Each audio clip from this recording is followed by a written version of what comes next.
Hello प्यारे बच्चों, स्वागत है आप सभी का आपके अपने प्यारे से YouTube चैनल। तो आज मैं इस वीडियो में भौतिक विज्ञान के 7 मोस्ट इंपोर्टेंट क्वेश्चन का रिवीजन कराने वाला हूं। यदि आपने अभी तक कुछ नहीं पढ़ा तो इन क्वेश्चन को यदि आपने कर लिया तो यकीन मानिए आप टॉप कर जाएंगे।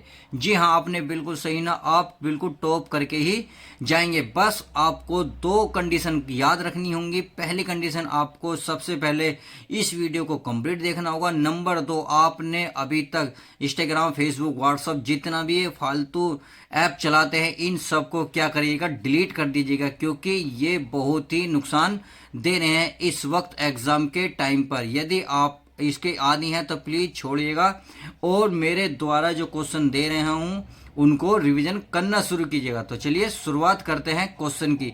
तो क्वेश्चन नंबर पहला है इसमें किरचॉफ का नियम।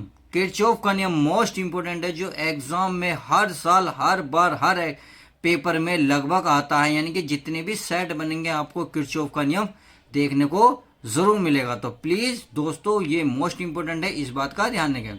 इस क्वेश्चन को पढ़ लेते हैं। लिखा है किरचॉफ का नियम क्या है, इसको पढ़ लेते हो। तो आंसर है किरचॉफ का प्रथम नियम। ये किरचॉफ का प्रथम नियम है, किसी परिपथ में किसी संधि पर मिलने वाली धाराओं का बीजगणितीय योग शून्य होता है। कहने का मतलब है किसी परिपथ में जब संधि मिलती है, जब धारा का बीजगणितीय योग क्या हो जाता है, शून्य हो जाता है। कहने का मतलब यह है, यदि मान लो धारा इस तरीके से बह रही है, एक धारा ये, एक धारा बह रही, और किसी ये किससे ऐसे भी निकल सकती हैं, और किसी संधि से गुजरे, तो इनका टोटल बीजगणितीय योग कितना होता है मेरे बच्चों? अर्थ क्या होता है? शून्य। अर्थात बीजगणितीय योग क्या होगा? शून्य। तो अर्थात सिग्मा आई बराबर क्या होगा? शून्य। ये रहा इसका पहला क्वेश्चन। अब किरचॉफ के पहला नियम कह दिया। अब किरचॉफ का दूसरा नियम क्या कहलाता है?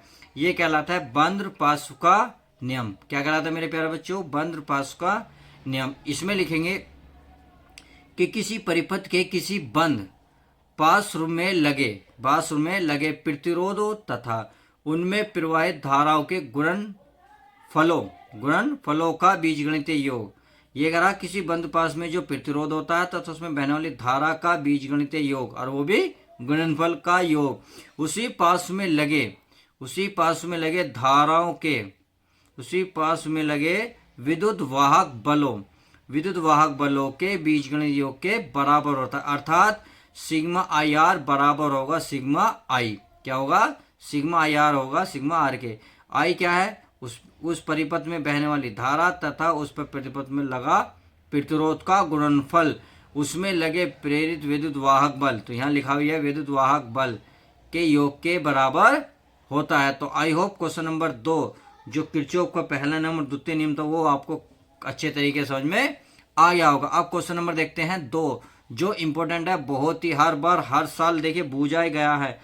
हर एक क्वेश्चन इंपॉर्टेंट है, तो प्लीज इस बात का ध्यान रखें। कभी आप लापरवाही करें, लापरवाही बिल्कुल नहीं चलेगी। आज से पहले जितनी आपने लापरवाही करनी थी वो कर चुके। अब क्वेश्चन देखते हैं।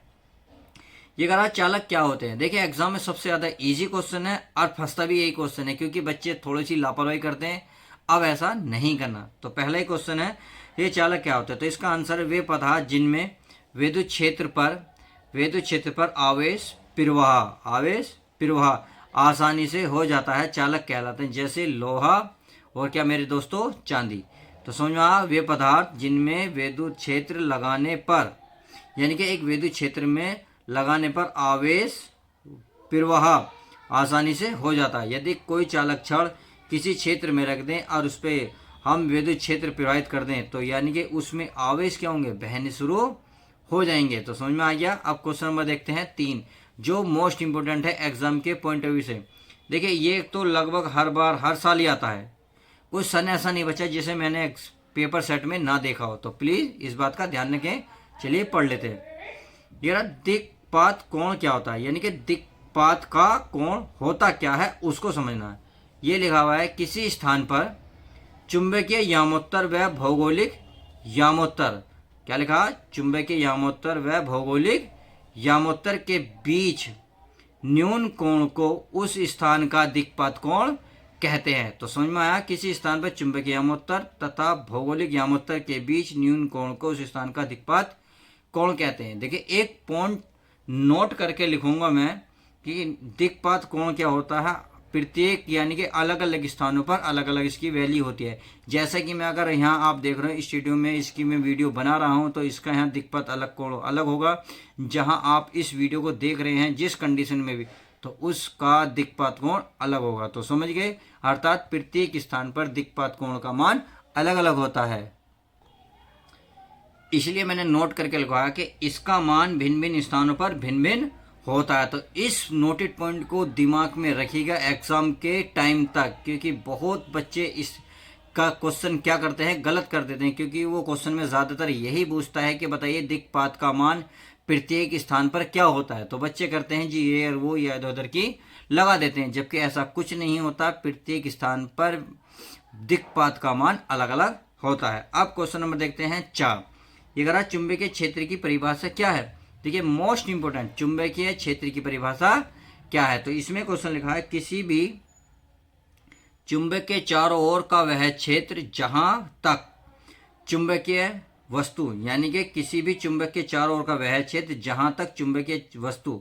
अब चुंबकीय वस्तु का मतलब जो वस्तु चुंबक को अपनी ओर आकर्षित करती है। जैसे लोहा, कोबाल्ट को चुंबक अपनी ओर अपनी ओर आकर्षित कर ले, चुंबकीय क्षेत्र कहलाता है। कहने का मतलब यह है कि किसी चुंबक के चारों ओर का वह क्षेत्र जहां पर, भाई जैसे ये क्षेत्र है, अगर इसके अंदर हम लोहा रख दें, अचुंबक क्षेत्र है, तो यह अपने क्षेत्र के भीतर उपस्थित सबके सारा जो चुंबकीय क्षेत्र वस्तु है उसको सबको क्या कर लेती है, अपनी ओर आकर्षित कर लेती है। तो आई होप समझ गए होंगे कि चुंबकीय क्षेत्र क्या होता है। अब क्वेश्चन नंबर देखते हैं दोस्तों, कौन सा, 5वां।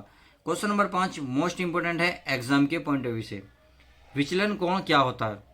ये अगर आप प्रिज्म पर आपतित किरण की दिशा तथा अपवर्तन के पश्चात, क्या अपवर्तन के पश्चात प्रिज्म से निर्गत किरण की दिशा के बीच बना कोण विचलन कोण कहलाता है।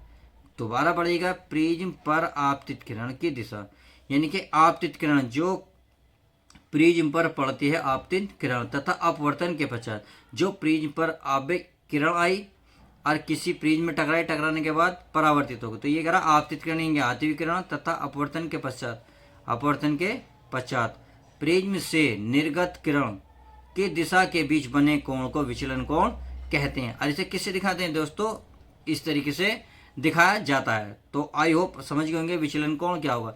यदि आपने प्रिज्म चैप्टर पढ़ा होगा तो इसमें सब कुछ क्लियर हो गया होगा। तो अब क्वेश्चन देखते हैं नेक्स्ट हमारा क्या कहता है। नेक्स्ट बोल रहा है क्वेश्चन नंबर 6, लेंस की फोकस दूरी किन बातों पर निर्भर करती है। देखिए बहुत ज्यादा पेपर में आया, बहुत ज्यादा है, और बच्चे सबसे ज्यादा कमी किन बातों की कर लेते हैं, तो उनको हमें सबको दूर करना है। अब एग्जाम को क्रैक करना है, तो पढ़ लेते हैं क्या कह रहा है। लेंस की फोकस दूरी किन बातों पर निर्भर करती है। तो इसका आंसर है लेंस की फोकस दूरी लेंस के पृष्ठ की वक्रता त्रिज्या पर, लेंस के पदार्थों के अपवर्तन पर, क्या प्रकाश के रंग पर निर्भर करती है। अपवर्तन पर प्रकाश की, ये गलत है लिखा हुआ, अपवर्तन प्रकाश के रंग पर निर्भर करती है। तो आई होप आज की वीडियो आपको समझ में आई होगी। यदि समझ में आई तो प्लीज वीडियो को लाइक शेयर करना ना भूलें। यदि चैनल पे हैं तो चैनल पे नए हैं तो चैनल को सब्सक्राइब करें। ऐसे ही वीडियो मजेदार देखने के लिए मिलते हैं आपको नेक्स्ट वीडियो के साथ। जब तक के लिए दोस्तों good bye, take care, love you guys.